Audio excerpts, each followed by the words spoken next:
From today we are going to learn TypeScript, जो कि upper case है JavaScript का।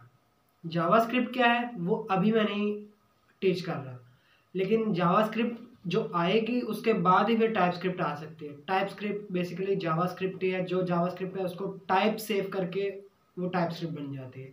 अब जावास्क्रिप्ट के बारे में मैं कुछ चीज़ें बताता हूँ आपको कि जावास्क्रिप्ट की हिस्ट्री क्या थी। जावास्क्रिप्ट को 10 दिन के अंदर बनाया गया था, ओनली इन 10 डेज। और बनाया किसने था? ब्रेंडन इच ने बनाया था। नेटस्केप प्लेस का नाम है वहाँ पे, इन 1995 में। सिर्फ 10 डेज में बनाया गया था इसे, और स्पेशली इसे for the purpose of developing websites इसे जावास्क्रिप्ट को बनाया गया था। और फिर उसके बाद उसके वर्जन आते रहे इक्मास्क्रिप्ट। तो जावास्क्रिप्ट 1995 में एक कमेटी TC39 उसका नाम था, उसने रिलीज़ किया इसका वर्जन इक्मास्क्रिप्ट। और ये लैंग्वेज जो है वो 2015 पे जो फीचर आए हैं वो 2015 में आए हैं इसके ज़्यादातर फीचर्स। और ये जो लैंग्वेज है ये बहुत ही स्ट्रेट फॉरवर्ड लैंग्वेज है। इसके अंदर आप आसानी से काम कर सकते हैं, बहुत ही इजीली आप काम कर सकते हैं।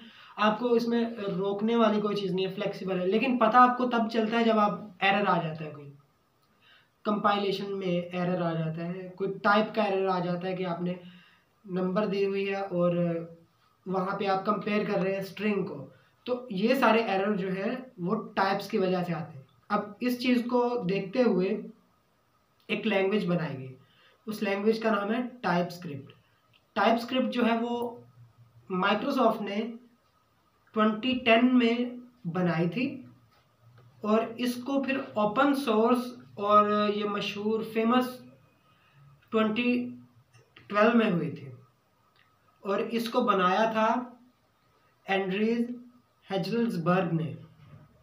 और ये लैंग्वेज जो है उसने C#, टर्बो, पास्कल, इन लैंग्वेजेस को देख के, इनसे इंस्पायर होके कि भाई ये टाइप से काम करती है, तो उसने वो सुपर सेट ऑफ जावास्क्रिप्ट बनाया जिसे टाइपस्क्रिप्ट कहा जाता है। इसको सुपर सेट ऑफ जावास्क्रिप्ट कहते हैं, जावास्क्रिप्ट विद टाइप्स कहते हैं, और इसको टाइपस्क्रिप्ट भी कहते हैं, जो कि इसका एक्चुअल रियल नेम है। टाइपस्क्रिप्ट बेसिकली 4 थिंग्स का नाम है। एक तो प्रोग्रामिंग लैंग्वेज, कि क्या है प्रोग्रामिंग लैंग्वेज? इसके अंदर वही सारा कुछ है जो जावास्क्रिप्ट के अंदर है। उसके बाद है टाइप चेकर। ये टाइप चेक करती है आपकी वेरिएबल जो आपने डिक्लेयर किया, फंक्शन जो है वो क्या रिटर्न कर रहा है, वो सारी टाइप स्ट्रिक्टली चेक की जाती है इसके अंदर।